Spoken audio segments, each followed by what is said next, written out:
Welcome to another edition of Flashpoints. I'm Andy Triay, and I'm joined by CBS News national security correspondent Juan Zarate. And Juan, let's get right to the Middle East, where protests are breaking out in a handful of countries just today as we speak. Yeah, this is unfolding as we speak, Andy. Still, the public protests that we saw emerge in Tunisia and Egypt, unfolding in countries around the Middle East.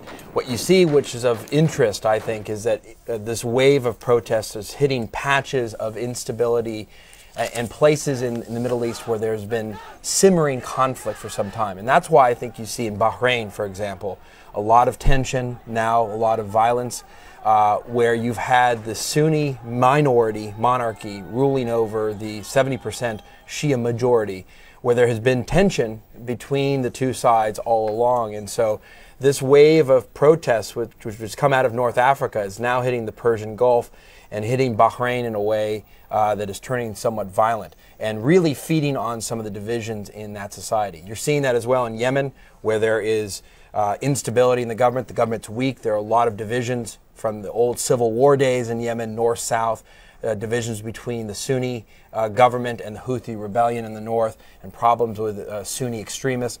And so in these societies that already have lots of problems and simmering divisions in them, that's where you see these protests starting to gain additional steam and where you're seeing some of the violence. But I think most Americans would consider Bahrain a stable monarchy, and yet we see gunshots in the square there and people being killed and seriously injured. This is not even whips and clubs. This is gunshots and gunfire and bullet wounds. So were you surprised at the level of violence and how quickly it escalated there? Yes and no. I think yes, in the sense that our impression of Bahrain, and I've been to Manama a couple of times, is of a sleepy sort of island state that is known better for banking in Manama than anything else and has the causeway to Saudi Arabia. But underlying that, there have always been tensions with the Shia majority. And you know, some of the human rights concerns that the U.S. has expressed before has been with the ability of the Bahraini monarchy to allow for political expression for that minority. And so I think the type of violence that we're seeing is surprising. It doesn't match with our impression of Bahrain. But at the same time, it does match with some of the divisions in that society. And I think it's why you're seeing the government crack down, even today, very hard, because they do not want this to get out of hand, and they see this as part of a broader division in their society, and they don't want chaos to ensue. I have one more question, which I think the American people realize that the Fifth Fleet is headquartered in Bahrain. Yeah. There are a lot of Americans there because of that. How does that affect things for us and for them? It's a great question, and I think it makes Bahrain slightly different than Egypt. In some ways, Egypt was difficult because we had an ally in Mubarak for 30 years, but we also wanted to help the protesters and give voice to their aspirations. In some ways, though, it's easier than the Bahraini case, because in the case of Egypt, we have been pushing for political freedom, openness, open and transparent elections for some time. We had been pushing, both in the prior administration and this administration, for Mubarak not to hand over power to his son. And so, in some ways, we had already the antecedents of the process in mind. With Bahrain, no one has been talking about the Khalifa monarchy stepping down. There's been no sense or even pressure from the U.S. government or policy to have them hand over power to the parliament or anybody else. There's been pressure to open the society, to have parliament, more elections, but certainly not this. And so Bahrain presents a different equation here, because it's not clear where we want it to end up. Plus, as you said, that's where the Fifth Fleet is. In addition, it's a Gulf monarchy, and it is a bulwark against Iran. And as goes Bahrain, I think people in Washington would be worried, and people elsewhere would say, there goes as well the Saudi monarchy, the monarchies in the UAE, and other places where we have even deeper and more important interests. Because the oil states could domino. You have oil implicated, trade, the issues of the conflict with Iran potentially, the fight against Al-Qaeda and extremists.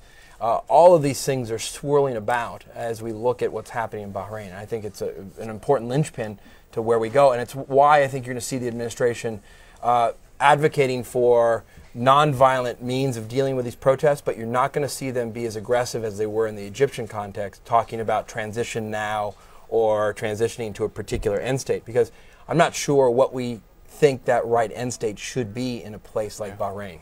All right, let's move on to Thailand and Cambodia. Thailand and Some Cambodia. skirmishes there. I mean, this is going back 30, 40 years in most Americans' memories. Right. But There have been border skirmishes and disputes for some time between Thailand and Cambodia. They have flared up again with some very real skirmishes starting in February. It's largely under the radar screen because of all the attention to the Middle East. But this is serious. They have been fighting over about 5 square kilometers.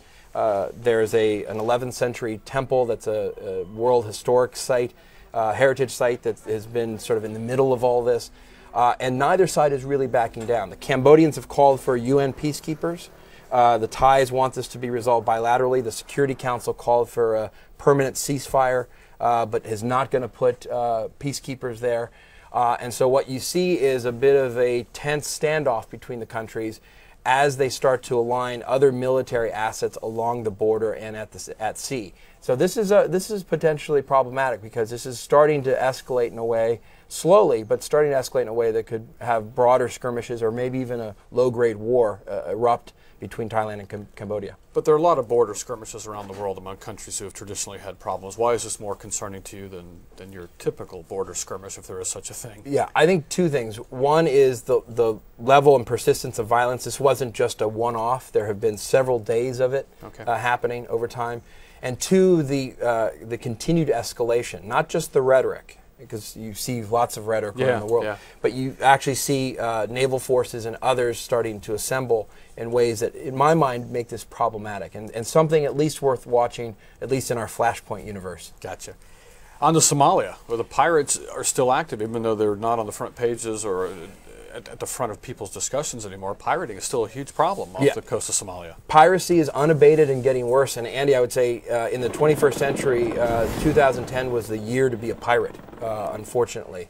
Despite all the attention after the Maersk, Alabama incident in 2009, and all of the patrols by NATO, EU, Russians, Chinese, Indians, and others, the problem has not gotten better. In fact, it's gotten worse. So we were talking earlier, in some ways, though, it has brought Western and militaries together with the countries like China and Russia in terms of working together to combat this problem. Yeah, no, that's actually an interesting phenomenon. This is the one issue around the world, piracy, and piracy not only in the Gulf of Aden, but also in the Indian Ocean and the Arabian Sea, that a lot of countries can get around, can put a mission around, and you have had navies that are traditionally not very friendly working together relatively well. The problem is there are actually 3 problems here.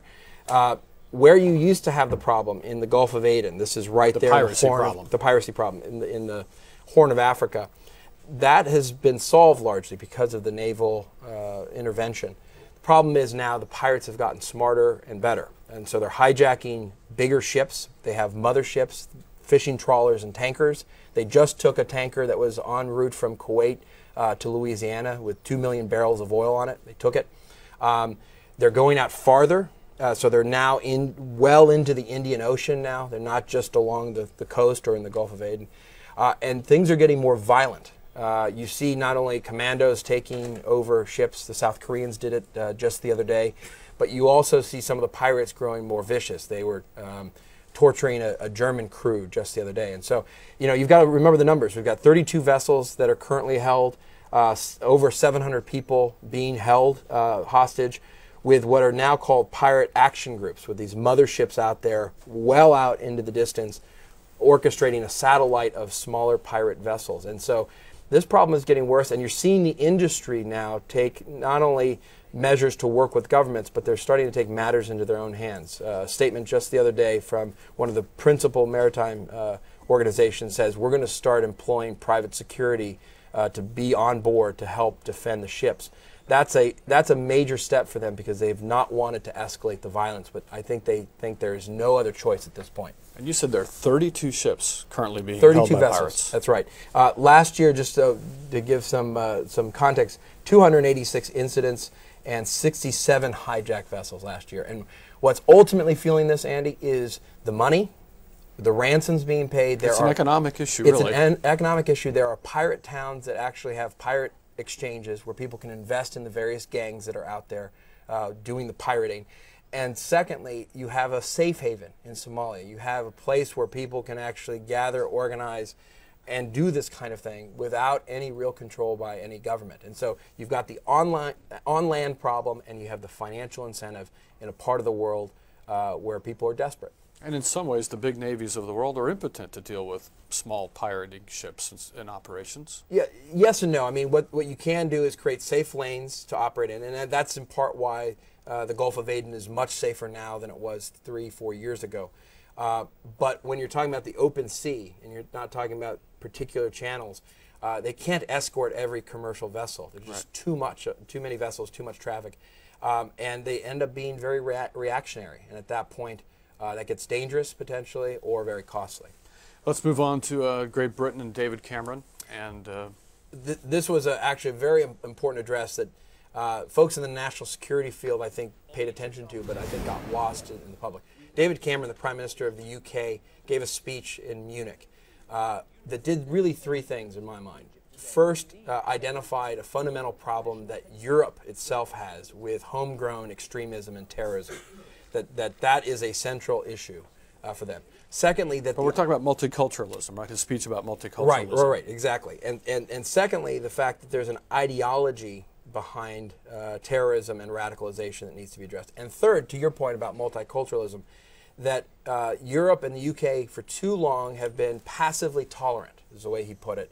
And what they need to do now is to be muscularly liberal. That is to say, to be able to defend the liberal Western values that make up the heart of Western Europe, and to not be shy about shunning those in the Islamic radical community who actually are antithetical to those values and interests.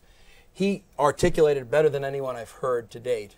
Sarkozy has done it in some instances, but he did it in a very refined and in a very constructive way. And I think that speech will go down as a very important speech when looking at radicalization in Europe. And some people feel he's addressing the elephant in the room.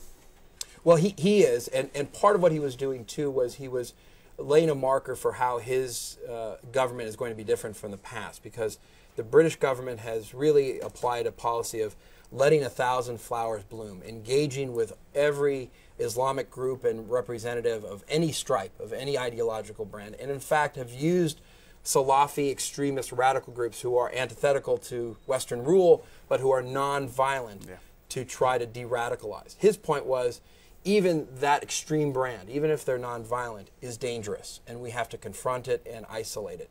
That, I think, was the innovation, and he did it very clearly, and that now is going to set the course for policy in the UK. And just so folks realize, folks in the US, government officials, counterterrorism workers, look to the UK for the example as to how to address the ideas of radicalization in the homeland. It has become a model, an incubator for the US counterterrorism community. And so we've got to watch very clearly where London goes, because as London goes, you may see policies follow in Washington. All right. Juan Zarate with Flashpoints, as always. Thank you very much. Thanks, Andy.